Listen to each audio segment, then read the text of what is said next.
break it up. The tri means 3. Okay? The tri, that is the prefix tri, means what? 3. Then the next word, that is gono, it comes from the Greek word gonia, which means angle. Okay? So this one it comes from that. This has to do with angle. Then metri means measure. Okay? Measure. So it's more like we are dealing with 3 angle what? Measurements. Okay? 3 angle measurements. That's what it means. Measurement. Okay? And our 3 trig ratios. Okay? Are you raising your hand or what? What's your question? Huh? No, it's not necessary for you to write. You will never be tested on that. Alright? But I'm just telling you so that you know. So, we have 3 trig ratios or trigonometric ratios. Now, the 3 trigonometric ratios are determined by using the lengths of a right-angled triangle. Okay? Remember, your trig ratios, you only use them when you are dealing with a right-angled triangle. If you have got an equilateral, an isosceles, you cannot use them. As long as the triangle is not right-angled, the 3 trig ratios are not valid. Okay? So, your 3 trig ratios are sine theta equal to opposite over hypotenuse, adjacent over hypotenuse, that's cos theta, tan theta is opposite over adjacent. You did that last year, right? So if you've got your right angle triangle, you know from grade 8 and 9 that the longest side is called the hypotenuse. Okay? The longest side in any right angle triangle, the longest side is called the hypotenuse. Okay? Now, depending on the angle you want or depending on the reference angle, if I choose, okay, the theta here, based on that, the theta is going to be that angle. Okay? So, if theta is going to be angle C as my reference angle, it means AB is going to be my opposite side. So, for sine theta, it will be sine theta is equal to the opposite side, which in this case is AB divided by the hypotenuse AC. So, your theta is this angle C. Okay? Then for cos theta, this is going to be the adjacent side. So it will be BC over AC. For tan theta, it's opposite over adjacent. So it will be AB over BC. So these are the 3 trig ratios that you are supposed to be aware of. They are also here. Okay? And these 3 trig ratios will continue to come again until you write matrix. And you were introduced, until you write matrix, you were introduced to them in grade 10. Now, to make things easier, you were taught that you can use SOHCAHTOA, okay, to remember the 3 trig ratios. That is, sine is what opposite over hypotenuse, cos is what adjacent over hypotenuse, tan is what opposite over adjacent. So there are many ways of doing it. You can also have CHACHOTAO. Okay. Now this one here, right? This one you read from. Okay, you read from left to right, right? CHACHOTAO is from right to left. Opposite over adjacent, tan, opposite over hypotenuse, sine, adjacent over hypotenuse, cos. So it is your choice which one you prefer, right? I was not your grade 10 teacher, I didn't teach any one of you trig. So you follow what your grade 10 teacher taught you in terms of memorizing the trig ratios. Okay, but if I were to teach my grade 10, like the ones that I have this year, I teach them both of them, then they can decide which one they use to memorize. Okay? So make sure you decide which one is easier for you. Right?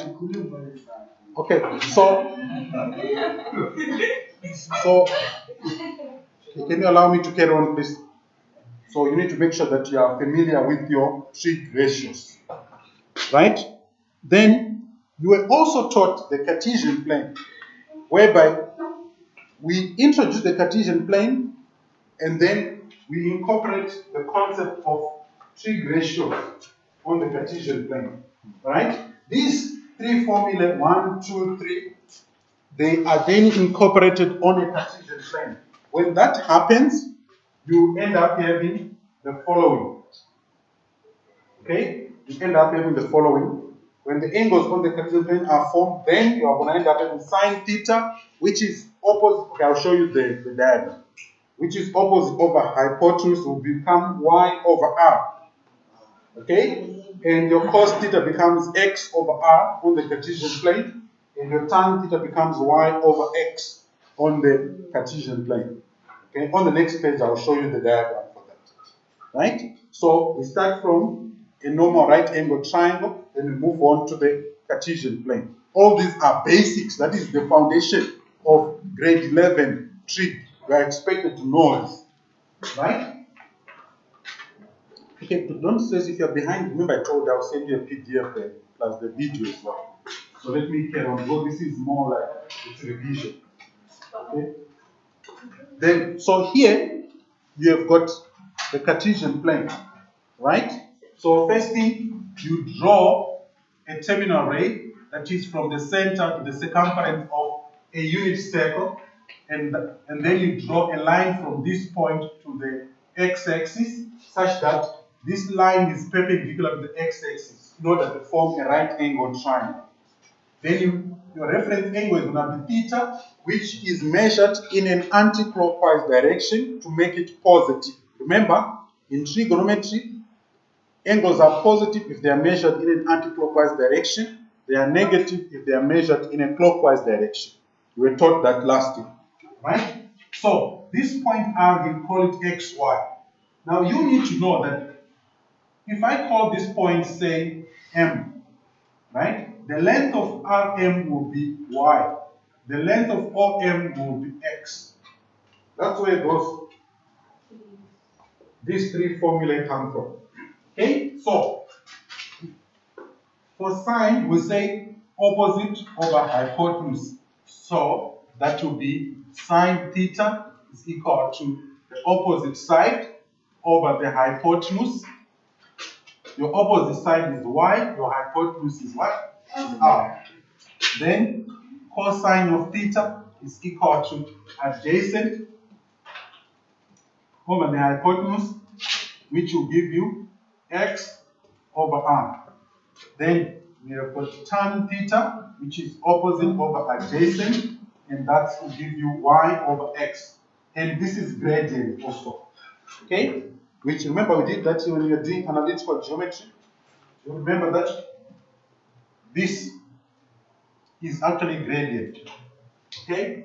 In analytical geometry, that's a gradient. Then the third one is the theorem of Pythagoras, r squared equal to x squared plus y squared. Okay? You need to know that as well. So these, the three trig equations, terms of trig ratios plus the theorem of Pythagoras, you need them when you are dealing with a Cartesian plane. Now, the Cartesian plane is very, very important. Because normally that's your first question of your trig. Okay? In grade 11, that's your first question of your trig. Even when writing a trig, the first question will be testing you on the Cartesian plane. And it was first introduced in grade 10.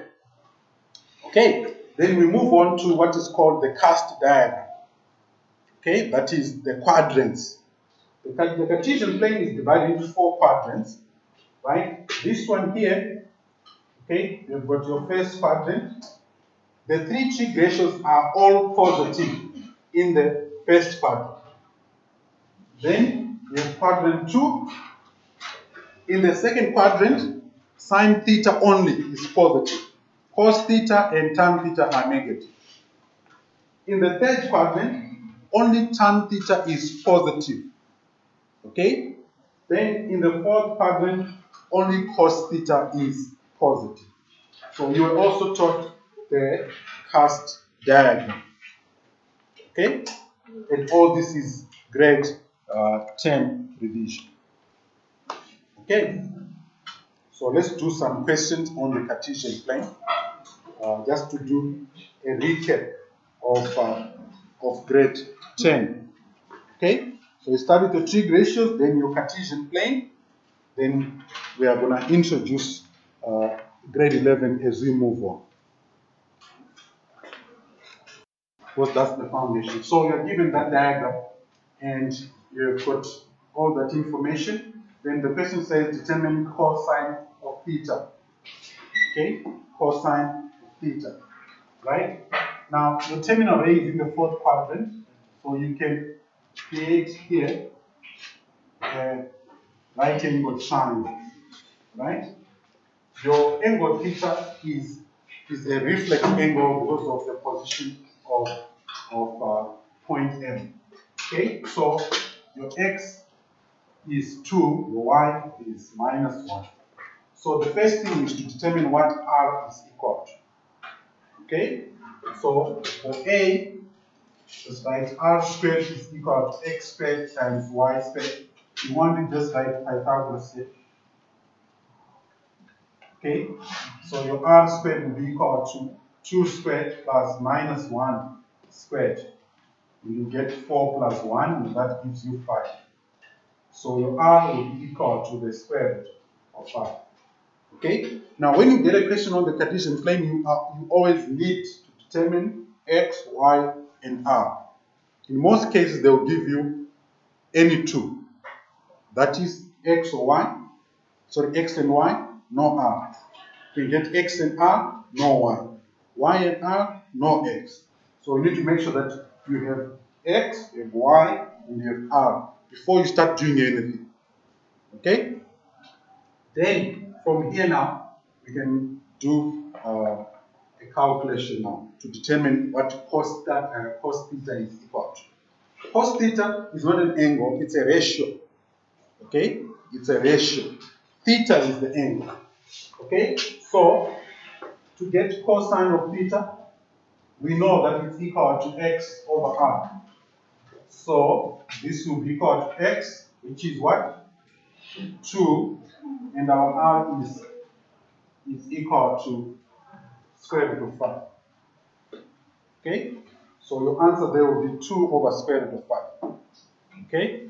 Remember, this ratio, okay, this ratio 2 over square root of 5, it gives you two angles, that is two values of theta that are positive.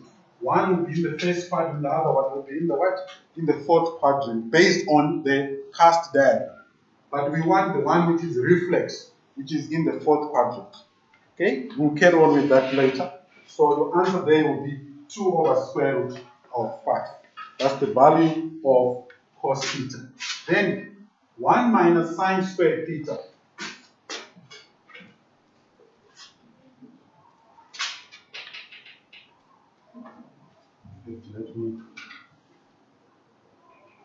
Let me try to do it in this area.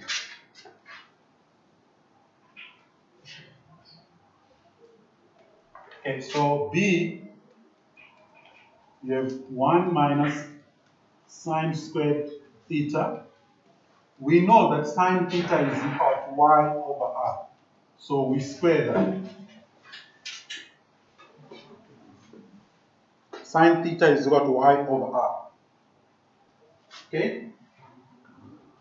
So, where there is y, we are going to put minus 1. So you get minus 1 over r is equal to the square root of 5. So we square that. And then you get 1 minus 1 over 5. Remember, square root of 5 times square root of 5 is equal to square root of 25. The square root of 25 is a 5. So your final answer here will be 4 over 5. Okay?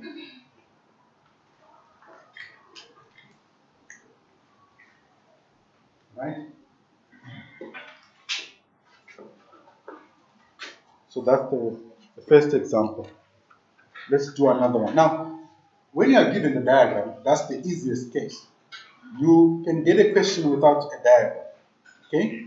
Because of the nature of the Cartesian plane, it's always wise, if the diagram is not given, you are supposed to sketch it. Okay, so you sketch your Cartesian plane and then put your triangle inside, or locate the point or the quadrant where the trig ratio is going to be. Okay, so let's do one with where we have to sketch the diagram. Is equal to 12, and theta lies between 180 and 360 degrees, which means between the third and the fourth quadrants. Okay, 180. Okay, there are two quadrants between 180 degrees and 360. That's the third and the fourth. Okay, just to remind you. So we have our Cartesian plane there. So that's your first quadrant, your second, your third, and your fourth. Okay, we have 180 degrees here. We have 90. We have 0 degrees together with 360 here. And then we have got 270 degrees. So 180 degrees to 360 means the third or fourth quadrant. Okay? So our diagram must be, or our triangle must be in the third or the fourth quadrant. But we need to determine where exactly by using that equation. So, part A, we need to simplify that. So we are given 13 cosine of theta is equal to 12. We need to make cos theta the subject so that we know what is x, what is r. Okay, remember,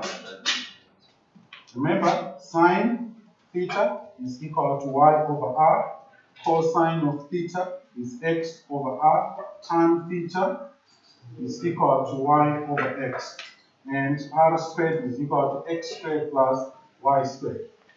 Okay, so if we are given cos, we need to determine what x and r are equal to. So divide both sides by 13 here, and then we get cosine of theta is equal to 12 over 13. What this means is our x is 12, okay? Our x is 12 because it's positive. The r can never be positive, okay? The r can never be positive. So x is going to be 12, and our r is going to be 13. R is always positive. It will never be negative. Okay? So,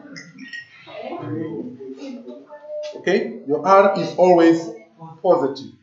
And x can be positive or negative, y can be positive or negative. So we need to get what y is. Okay? But because of this equation, I already know that my trig ratio is positive for cos. So in which quadrant is cos positive? The third or the fourth? The fourth. So it means we can draw a sketch here, right? And we can label this is our y. Okay? We don't have it. Our x is 12 units and the r is 13 units. We don't know what y is. So let's determine y. Now, r squared is equal to x squared plus y squared. So if I substitute that, that's 13 squared equal to 12 squared plus y squared.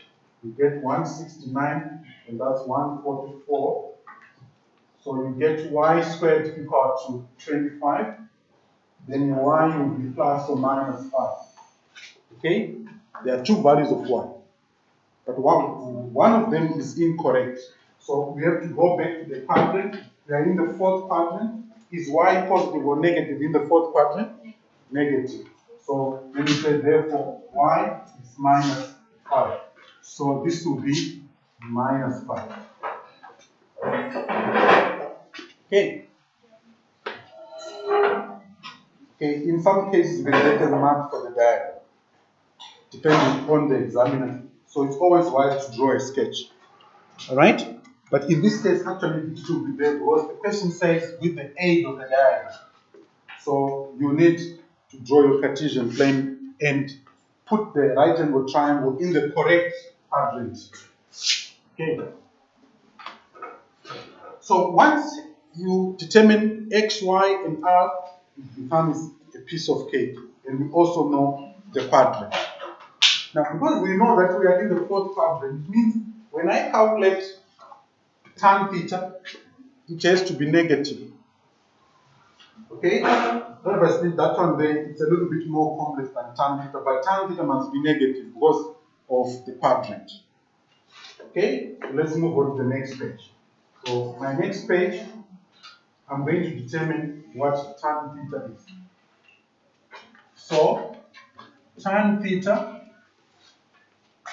is equal to y over x. And we know that our y is minus 5 and our x is 12. So tan theta is equal to minus 5 over 12. Okay, then B. The following. I substitute y, which is minus 5. We got that already. The x is 12. Okay, then I need to do B, that sine theta plus cos theta all squared. Okay, so we have sine theta plus cosine of theta all squared. Okay, in my case, I'll do it this way. I'll write that as my y over r plus here, that's x over r. Then I'll square that. So I'll substitute now. My y is minus 5, my r is 13, put that in brackets, plus my x is 12, my r is 30, then I'll square that. Since the denominator is the same, I can add minus 5 and 12 to get 7 over 30. Then I'll square it. I'll get 49 over 169. And then whatever. Okay. You follow it? So this is how you do the question. All this is grade 10. We haven't started grade 11 yet. Okay? Yeah. Yes. If you did everything right last year, check your maths workbook. You must get this. Alright. Okay, so I've done a question with a diagram. I've done a question without a diagram. So I'll give you homework later. Alright? So let's carry on to another aspect. I don't think it's fair for you to talk like that because